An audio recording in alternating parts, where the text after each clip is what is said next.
Now, the top of the hour on the Progressive Voices channel on TuneIn presents the Green News Report. Houston, we have a problem. Texas electric grid infrastructure buckles under multiple extreme weather disasters. Damages from Hurricane Beryl estimated at nearly $3 billion. Plus, I don't think there is a climate crisis, J.D. No, I don't think there is either. Republican vice presidential nominee Senator J.D. Vance was for climate action before he was against it. All of that flip-floppery and more straight ahead from BradBlog.com. I'm Brad Friedman. And I'm Desi Doyen. Stand by for 6 minutes of independent green news, politics, analysis, and snarky comment. President Trump, will you take any action as president to slow the climate crisis? So I want absolutely immaculate clean water, and I want absolutely clean air. Okay, we'll take that as a no. This is your Green News Report. Okay, Desi Doyen, climate change denier Donald Trump has chosen, surprise, a climate change denier as vice president? Yes, are you shocked? I am shocked. As we go to air, the Republican National Convention is underway in Milwaukee, Wisconsin this week, at the same time as most Americans are grappling with record-breaking levels of heat this summer and a rising death toll from extreme weather fueled by man-made climate change and the burning of fossil fuels. A recent Pew Research poll found that 65% of Americans want the government to prioritize action on global warming and focus on developing more renewable energy rather than fossil fuels.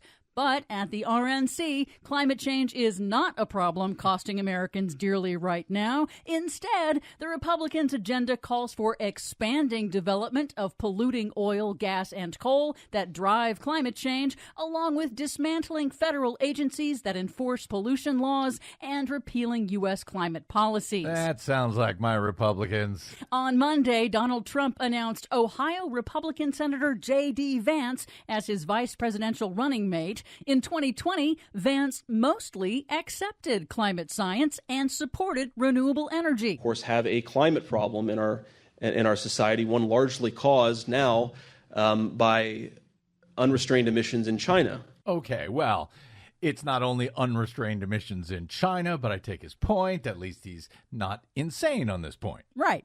But in 2022, Vance flip-flopped to get Trump's endorsement in his Senate race, saying climate change is not a threat. I'm skeptical of the idea that climate change is caused purely by man. And that's basically the argument that they're making. It's been changing, as others pointed out, it's been changing for millennia. Ah, that old chestnut. It's been changing for millennia. No explanation for why it's changed so quickly in the past, 50 or 70 years, but it's always changing. There's nothing we can really do about it.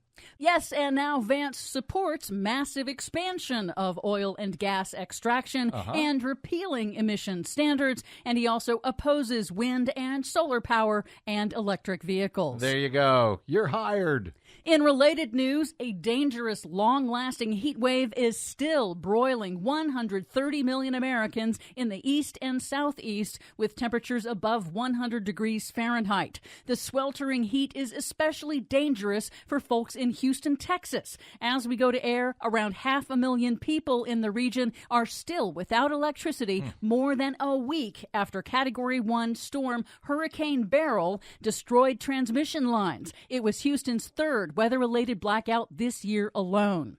Texas state Republican leaders say they will investigate why power company CenterPoint failed to keep the lights on and why it is taking so long for repairs. But Texas energy expert Doug Lewin says that the Republican-controlled state legislature, rather than boosting funding to harden the state's electric grid, instead poured billions of taxpayer dollars into building new natural gas-fired power plants, which are useless when power lines are down.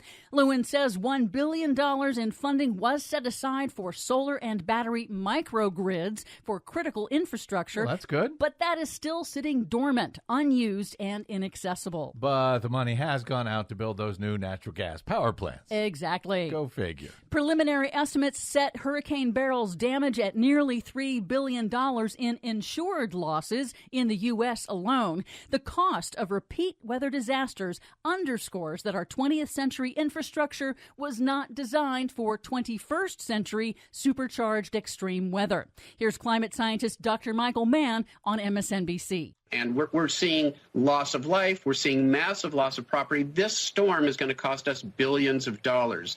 And we hear from the critics, well, it's going to be too expensive to do something about climate change. No, it's too expensive not to do something about climate change. Yeah, wouldn't it have been fun to put that $3 billion that has just been lost in Houston instead into upgrading the system? Yep. Crazy idea, I know. For much more on all of these stories and the ones we couldn't get to today, check out our website at greennews.bradblog.com. PV brings you the best progressive audio and video in one free stream.